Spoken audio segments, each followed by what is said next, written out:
What up, though? LK the Leprechaun back at it. Today we gonna talk about the collapse of the Francis Scott Key Bridge. Crazy stuff the other day. Was it done on purpose? Was it an accident? Was it a terrorist attack? Let's get into it. The collapse of Francis Scott Key Bridge in Maryland is a multi-layered tragedy. For the families and friends of those killed or presumed dead, it's a profound and personal loss. For a business that rely on the Port of Baltimore, it's an economic nightmare. And for the federal courts, it will soon become a balance of dollars and facts, with a network of insurance companies expected to foot at least some of the bill. The disaster happened early Tuesday when a cargo ship lost power and rammed into the Baltimore Francis Scott Key Bridge. 8 people were on the highway bridge when it collapsed. 2 were rescued. The bodies of 2 more were recovered and 4 remain missing and are presumed dead. The wreckage closed the Port of Baltimore, a major shipping port, potentially costing the area's economy hundreds of millions of dollars in lost labor income alone over the next month, according to the economic analysis company Implan. A report from credit rating agency Morningstar DBRS predicts the collapse could become the most expensive marine insured loss in history, surpassing the record of about $1.5 billion held by the 2012 shipwreck of the Costa Concordia cruise ship off Italy. Morningstar DBRS estimates total insured losses for the Baltimore disaster could be $2 billion to $4 billion. What are the legal claims? In federal court, the lost lives and damaged property will be stripped down to a matter of dollars and facts. Were the people or businesses who owned and operated the ship negligent in some way? Was anyone else partly responsible? How much will it cost to replace the bridge and make the families of the victims financially whole? Insurance companies will ultimately be on the hook for at least part, if not all, of the total cost. Enrique Cerna, an attorney who specializes in representing immigrant laborers and other hurts on the job, said his firm was contacted by some of the victims' families shortly after the collapse. Though he was not yet representing them, the crew filling the potholes on the bridge had come from El Salvador, Honduras, Guatemala, and Mexico, some of them decades ago. What about the economic cost?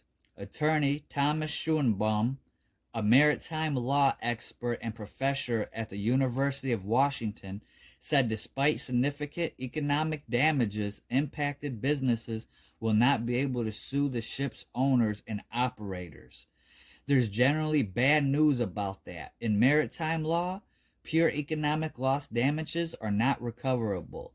If you have an economic loss, losing money, or a business shuts down, or a business loses customers, unless you have some physical damage along with the economic loss, maritime law says there's no recovery, he said. The one exception is the loss caused by pollution, like an oil spill, he said, and the bridge wreckage doesn't count as pollution under maritime law. Charm City warehouse owner Bernard Summer, whose Baltimore-based business serves shipping companies needing to store cargo containers, expects to sustain heavy losses as long as ships are being diverted to other ports. If they get to open in 30 days, we're going to have 60 to 90 days loss of business. And for them to do it in 30 days is pretty quick, he said. Until this channel is open and shipping, they're not going to show any service into the Port of Baltimore. If the building caught on fire and we weren't able to operate or something like that happened, yeah, that's covered. But I don't know if something like this is covered, he said. Once again, insurance people don't want to pay out. Surprise, surprise. What about the ship's insurers? Ships and other maritime vessels often have more than one type of insurance. They frequently have policies that cover damages to the hull or machinery and might also coverage for cargo carried by the ship. But for other very expensive losses, like major environmental damage or disasters like the bridge collapse, large vessel owners turn to something called protection and indemnity or P&I insurance.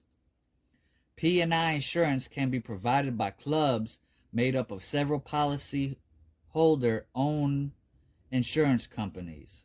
Club members put money toward a pool of funds that can be used to cover catastrophic claims. The idea is to share the risk associated with major disasters so no company is left to bear it alone. Insurance clubs may also buy their own insurance to cover expenses that are too big for the pool to handle alone.